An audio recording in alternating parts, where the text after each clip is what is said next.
قربان کرنے والا. فرمایا لوگوں اب یہ بندہ مر کے بھی مرا, بولو نا یار, مر کے بھی مرا.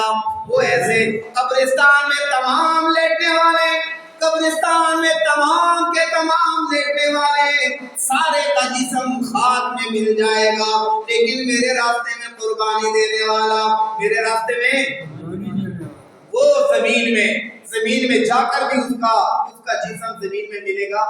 کتنی بڑی بات ہے. یعنی شہید جب مٹی میں جاتا ہے تا قیامت تک اللہ اس کے جسم کو کیا رکھتے ہیں, برقرار رکھتے ہیں. بولو نا یار, کیا رکھتے ہیں, تاکہ جب اس دنیا سے کوئی بھی بندہ, میں آپ کوئی بھی جو ہے ABC اس دنیا سے XYZ جاتا ہے, سب کو اللہ برزخی حیات عطا کرتے ہیں. کیا عطا کرتے ہیں؟ 2-3 منٹ رہ گئے. برزخی حیات اللہ کریم ان کو عطا کرتے ہیں. لیکن یہ جو شہید ہوتا ہے اس کی جو حیات ہوتی ہے باقی لوگوں کے بنسبت اعلیٰ ہوتی ہے. آج یہ مسئلہ سمجھ کے جائیے گا. ہر بندہ جب اس دنیا سے مرتا ہے تو مرنے کے بعد اللہ اس کو برزخی زندگی دیتے ہیں. کیا دیتے ہیں؟ یعنی اس دنیا سے اس کا تعلق ختم. ایک برزخی موت کے بعد والی زندگی کو برزخی کہا جاتا ہے. کیا کہا جاتا ہے؟ اللہ برزخی حیات دیتے ہیں. مجھے بھی, آپ کو بھی, شہید کو بھی. فرق کیا ہے؟ فرمایا اس شہید نے قربانی دی ہے, تن من قربان کیا ہے. عام مردوں کے درجے پہ نہ رکھنا, اس کو شہید کہنا. کیا کہنا؟ شہید کہنا, تاکہ ہر بچے کو, ہر گلی کوچے میں لوگوں کو پتہ چل جائے کہ یہ شہید ہے. ہم کہتے ہیں مردے کو اٹھاؤ. کیا کہتے ہیں؟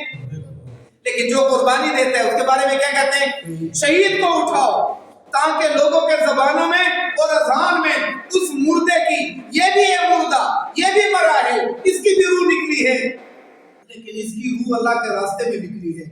اس کو عام میت نہ کہہ رہا, اس کو شہید کہہ رہا. کیا کہہ رہا؟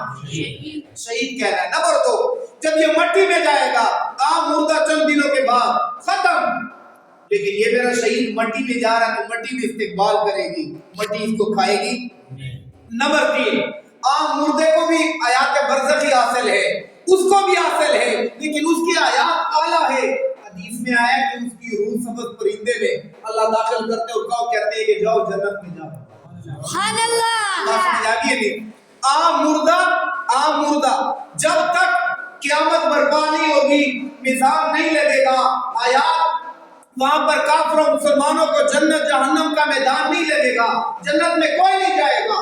لیکن جو شہید ہوتا ہے اللہ اس کو اتنا مقام دیتے ہیں کہ اللہ کریم اس کو پرندوں کے شکل میں اس کی روح کو وہاں پر شفٹ کر کے جنت میں بھیج دیتے ہیں. کیا کر دیتے ہیں؟ کہ جاؤ یار, تو نے قربانی دی ہے, اب روح کے ساتھ جنت میں چلے جاؤ. یہ اپنے روح کو پرندوں میں ڈال کے کدھر بھیج دیتے ہیں؟ جنت میں بھیج دیتے ہیں. اس لیے ہم شہید کو زندہ کہتے ہیں. شہید کو یہ نہیں کہ بھئی وہ قبر میں میری اور آپ کی طرح زندہ ہوتا ہے, نہیں, اس کی زندگی کون سی ہوتی ہے؟ برزخی. بولو نا یار. لیکن برزخی ہماری, ہم اس قبر میں ہوتے ہیں, اس جگہ پر ہوتے ہیں, اور جو آدمی شہید ہوتا ہے اس کو اللہ تعالیٰ برزخی زندگی دے کر پھر اس کو جنت بھیج دیتے ہیں. بولو نا یار, کدھر بھیج دیتے ہیں؟ جنت بھیج دیتے ہیں کہ جا, جب تک قیامت نہیں ہے نا, کہ دادا حشر نہیں لگا, تم جنت میں مزے اڑاؤ, تم جنت میں. ہاں, لیکن اللہ نے ساتھ کا والا کلا تم شعور. اب جتنی بات مجھے اور آپ کو معلوم ہے ہم اس پر اکتفا کریں گے, آگے نہیں جائیں گے. پھر ایسا ہے, پھر ویسا ہے. بس قرآن نے کہا کہ بھئی جو میرے راستے میں مر جائے اس کو مردہ اللہ نہیں کہیں گے, شہید کہیں گے. نمبر 2, وہ زندہ ہے. اللہ ہم نے مانا وہ زندہ ہے. وہ کیا ہے؟ حدیث میں ہے کہ اللہ سبز پرندے میں اس کی روح ڈال کے جنت بھیج دیتے ہیں. اللہ تو نے قرآن میں کہا, ہم نے مان لیا. تیرے نبی نے کہا, اللہ ہم نے مان لیا. اس سے آگے اور اس سے پیچھے ہم جائیں گے.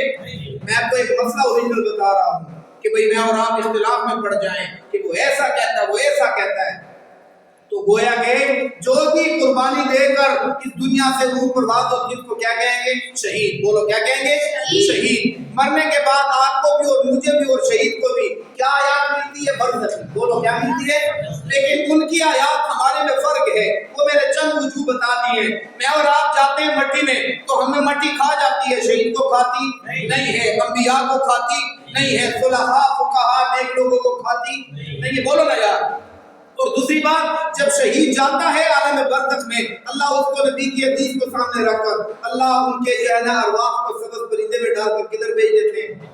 جنت میں بھیج دیتے ہیں. تو اللہ کریم مجھے اور آپ کو انشاءاللہ اس کے بعد والی جو آیت ہے کہ والا نبلونکم بشیء، اے لوگوں ہم ضرور بضرور تم کو آزمائیں گے، کبھی تمہیں جو ہے نا کیا کہتے ہیں خوف سے، کبھی نقصان سے، کبھی دنیا کی جو ہے نا فلانی چیز سے، لیکن یاد رکھنا وبشر الصابرین، صبر کرنے والوں کو اگر زندگی رہی ہے تو ہم انشاءاللہ ہو سکتا ہے کہ بھئی شام کو یہاں سے ترجمہ جو ہے، چونکہ ہر آپ کو پتہ ہے ہم عام روٹین میں عشاء کے بعد جو ہی فرض ہوتی ہے ہم ترجمہ پڑھتے ہیں، اور اسی روٹین میں آپ کو پروجیکٹر میں بتاتا ہوں۔ آج آپ کو پھر دعوت ہے مغرب کی نماز ادھر آپ آگے پڑھیں، آپ کے لیے انشاءاللہ اللہ کے فضل و کرم سے کمرے کے اندر مدرسے کے اندر پروجیکٹر کے ساتھ آپ کو ترجمہ پیش کیا جائے گا، جس طرح بھی آپ سکرین میں دیکھ رہے ہیں۔ اور ہر جمعے کو انشاءاللہ مغرب کی نماز ادھر پڑھے، ہم آپ کو قرآن کا ترجمہ پڑھائیں گے، اور قرآن کا ترجمہ جب میں اور آپ پڑھیں گے تو ہمیں بدلہ کون دے گا؟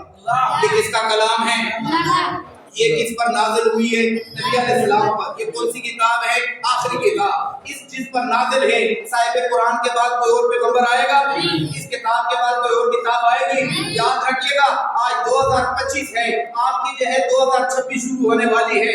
آج اگر میں اور آپ قرآن سے محبت نہیں کریں گے، یاد رکھیے گا میری اور آپ کی اولادیں ہمارے جانے کے بعد قرآن سے محبت نہیں کرے گی۔ آج اگر میں اور آپ اپنی اولادوں پر محنت نہیں کریں گے، ہمارے مرنے کے بعد ہماری اولادیں ہمارے لیے اللہ سے کچھ مانگیں گے نہیں۔ تو بہترین موقع ہے میرے لیے اور آپ کے لیے، ہم اس موقع کو ضائع نہ کریں، خود قرآن سے پیار شروع کریں، خود قرآن سے محبت شروع کریں، تاکہ ہماری اولادوں کے ذہنوں میں پڑ جائیں کہ محبت والی کون سی کتاب ہے، پیار والی کون سی کتاب ہے۔ اللہ کریم مجھے اور آپ کو قرآن کا عاشق بنائے اور قرآن کا بار بار ترجمہ پڑھنے والا امتی بنائے۔ وما علینا الا البلاغ۔